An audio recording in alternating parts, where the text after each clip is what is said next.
Is up, y'all? Welcome back to episode 46 of That's No Moon Pod, episode 4 of Ahsoka. Everyone's talking about it, so let's do the same thing. I uh, I wouldn't say I had high hopes for this episode, but I mean, if you're asking me the over under on it, I'll take the over that this episode was going to be a banger. And sure enough, I mean, I don't even know where to start necessarily. Full spoilers, obviously. If you haven't seen it yet, um, peace out and then come back. But let's just start kind of how it begins, basically right where we left off from episode 3. And if you go back and watch episode 3 and the latest episode together, I bet you it just seems like one big episode combined, It just flows and it just looks like they had to cut it in half because they needed to make an 8 episode TV show instead of like a 6 episode TV show. But I can't wait to just go watch them back because I feel like the whole series has played out like that. And that's what I'm really liking about the show is that the story is thought out. It knows where it's going and where it wants to go. So far at least. But I mean, we're halfway through it. I don't see them throwing in a Jack Black Lizzo episode in between here and the season finale or whatever. Um, but just the way it starts, Hu Yang's doing his thing on the ship, and then seeing those other droids come in and attack him, and then they start going at it, getting the clinch, and then they're going all UFC outside the ship, and then basically from there on out, the whole series in general, but this episode especially, is just boom, boom, boom, one thing after another. A lot of action, a lot of cool dialogue. Um, but seeing Hu Yang throw hands like that, it was pretty cool. I know he's capable of swinging some lightsabers around too with his arms, but I think they're probably saving that for towards the end of the series, or at least this season, hopefully. Um, I really like the dialogue in this episode. It's probably my favorite out of all the Star Wars shows so far. Um, R.I.P. Ray Stevenson. You gotta say it every episode. You just gotta say it because this dude is literally he's the he's a scene stealer. Every scene that he's in, you're looking at him. You're paying attention to what he's saying and just his presence on screen. You could just feel it. Uh, his look, his demeanor. Um, I'm trying to remember all the things that he says, but Morgan Elsbeth has like asked him multiple times now so far, like, you seem hesitant or you seem whatever she's like telling him, and then he just comes with a response, like a simple, easy but effective response. Um, she tells him something like he sounds like he's scared or something of Ahsoka coming, and he's like, he says experience. He's like, it's just experience. I know who she is. I know what she's capable of. It's like, what, you think I'm not? Like, just go into a fight with probably one of the more powerful Jedi's like out there right now. Like, I know they ain't gonna be easy. Um, but just the dialogue that he says and just the way he says on his delivery, everything's on point. Ray Stevenson, R.I.P. Balin is definitely one of the better villains that Star Wars has had in a minute. Probably since Kylo Ren and Force Awakens, Kylo Ren. But or Last Jedi Kylo Ren. But enough of that. Enough of that. Um, the dialogue between Sabine and Ahsoka and the ship, like right as soon as things start to go down, um, Ahsoka, she's reassuring herself and Sabine, can I trust you that you're gonna do the right thing no matter what happens? If things go sideways, we can't afford to let them find Thrawn with these coordinates. Even though it may seem like that's the end for Ezra, at the end of the day, we can't have Thrawn come back from wherever he is. If that means not seeing Ezra no more, then so be it. Um, so it's just them building that trust more and more throughout because time has passed since the last time they were master and apprentice, and they've grown up and had different experiences, and now they're back together with probably the craziest mission that they've ever been on.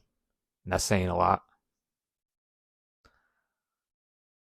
But I just really like the communication between each characters. Once Shin comes in and then those robots attack Yu Yang, I like how Sabine she puts on her gear and she's got the blasters ready and she busts out the saber when she needs it, but her go-to is those blasters. She knows how to use them.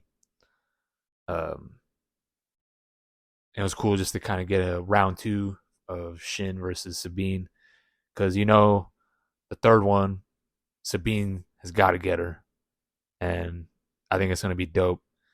I know, I know a lot of people were saying about the CGI, and I'll talk about the CGI at the end of the episode. Um,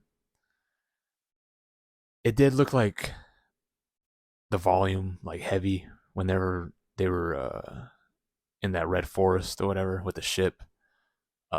Even kind of just whenever Ahsoka and Balin are going at it, you could tell it's just the volume. Like they're not actually somewhere on set like that, um,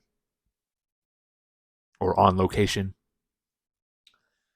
But it didn't take me out of it too much, to be honest. Kind of just been used to that with the Star Wars series, except for Andor.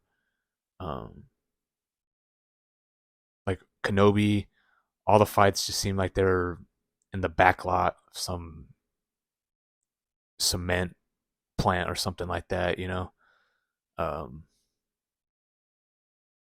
I like whenever the backdrop. I mean, it's like you're in Mortal Kombat, you're in playing Tekken, whatever. The map, even though it doesn't really have effect on how I'm playing necessarily, unless there's certain map moves you could do to use it to your advantage. But for the most part, I just want the map to look cool because I want to be fighting somewhere where it looks cool behind me. Uh, and Star Wars I always felt like had the coolest just backdrops, locations, or just more of a I don't know, just more integrity in the backdrops or the location, even if it is all blue screen, green screen, whatever. Um, but again, to be honest, it didn't take me out of it. Just Shin and Sabine and Balin and Ahsoka, you're paying attention to the stakes more, anyways, and the fighting, the blasters, all that. The action is just the eye candy, and they're able to make the dialogue and the stakes of this episode have a lot more weight than just flashiness or whatever. But once Ahsoka and Balin confront each other, he's already John, just talking about, we saw it in the trailer. Anakin spoke highly of you, blah blah blah. But she's like, yeah, everyone knew who Anakin was, but he didn't say nothing about you, never mention you. Um, it's like when A New Hope and Obi-Wan and Darth Vader, when they first, they confront each other, and they're on the Death Star, and uh, they're jawing at each other. Darth Vader just starts talking right away. I've been waiting for you. We meet again at last. When I left you, I was the learner. Now I'm the master. And then Obi-Wan, he'll say something back, but then boom, he gets right into action. And then they're talking the whole time. Your powers are weak, old man. And Obi-Wan's telling you can't win. Strike me down. I'll become more powerful than you can possibly imagine. That's like the thing in Star Wars, that when they're fighting, it's just not them fighting. It's what happens in between the fighting, and everything else is just extra, the cherry on top. The It's the stakes of the fight, and you can feel the tension and the heaviness of the sabers clashing of Balin. And Ahsoka's only using one saber though; she's not pulling out two. So, I mean, in my mind, Ahsoka, would wreck Balin, if not take him out somewhat with, obviously going to be a challenge, but Ahsoka's been there and done that and has fought the who's who and was trained by the who's who. So to me, the age thing ain't a factor because Balin ain't no, he's pretty seasoned himself. So, but once they're going at it, you're just getting the back and forth with Balin and Ahsoka and Sabine and Shin. And in this episode, thankfully, at least for now, we find out that Merrick, the masked Inquisitor or whatever that's rolling with Balin and Shin, he gets sliced and he's gone, and he dusts off like the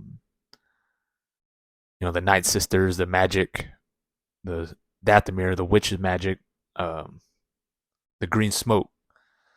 So to me, since we didn't see his face or nothing, and Shin looked pretty butthurt whenever he got dusted, I imagine it's someone, maybe a Zabrak, or because obviously there was a lot of speculation this whole past week about who was this Merrick masked Inquisitor. People were saying it was Ezra.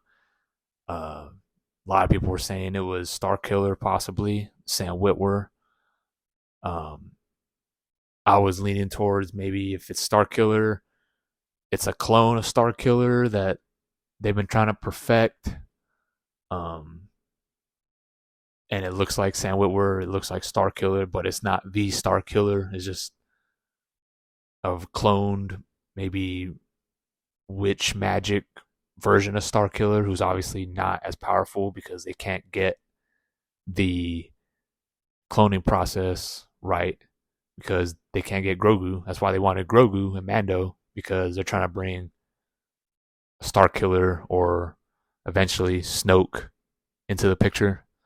That's kind of what I was thinking. And it still might happen because we still didn't see Merrick's face. So I think a lot of people were saying, okay, it's nobody. Cool. Like, let's move on. But they didn't show his face for a reason, I feel like. And I think they'll eventually show us not who he is or who she is, but at least show us who's under the mask. Who was it? Because obviously that's a tactic they're doing. Like, keep this character masked the whole time. Let's people speculate and get people talking about who it could be, and start just coming up with different ideas of who Merrick is. But then let's just dust him, and then him not be anybody. I can see both sides of it, but to me, I think we'll still eventually find out who was under the mask, at least the face. But yeah, just everything leading up to the big moment of this episode that flew by. I know it was longer than last week's episode, thankfully, but it still seemed like it was the same length as last week's. It just flew by nonstop. But once we get to the point to where Balin, Ahsoka, and then everything kind of comes together with them and the map, and then Ahsoka has the coordinates on the map, and it just burns her hand, and it looks so cool. And she's like using the Force too, and her hands all singed from the coordinates. And again, you feel the stakes, the tension, the music, um, everything's just flowing, and it just seems like congruent and nice. Um, and then once we see Ahsoka and Balin, Ahsoka falls off the cliff or whatever, and it seems like she's done. Um, Sabine's like, now it's just me. Balin's feeling like I just took out Ahsoka. Let's go. But he knows that Sabine, she got the coordinates in hand, and he's just the way he's talking to her, making her not seem like she's dumb or don't. He's comforting her and trying to get the coordinates from her without her doing something stupid. And sure enough, what happens, right? But again, it's just the dialogue that Balin, Ray Stevenson, his just delivery, the look of his outfit. Um, Again, he's a scene stealer. Um, and of course, once we find out, okay, Sabine hands him it, whatever. Um, we all knew, because we haven't seen Thrawn again. Still, halfway through, not one Thrawn, not at the back of his head, nothing. So we know, obviously, they gotta find this fool. Well, she's gonna destroy it, and then what? The whole season's over now. Ahsoka just dead.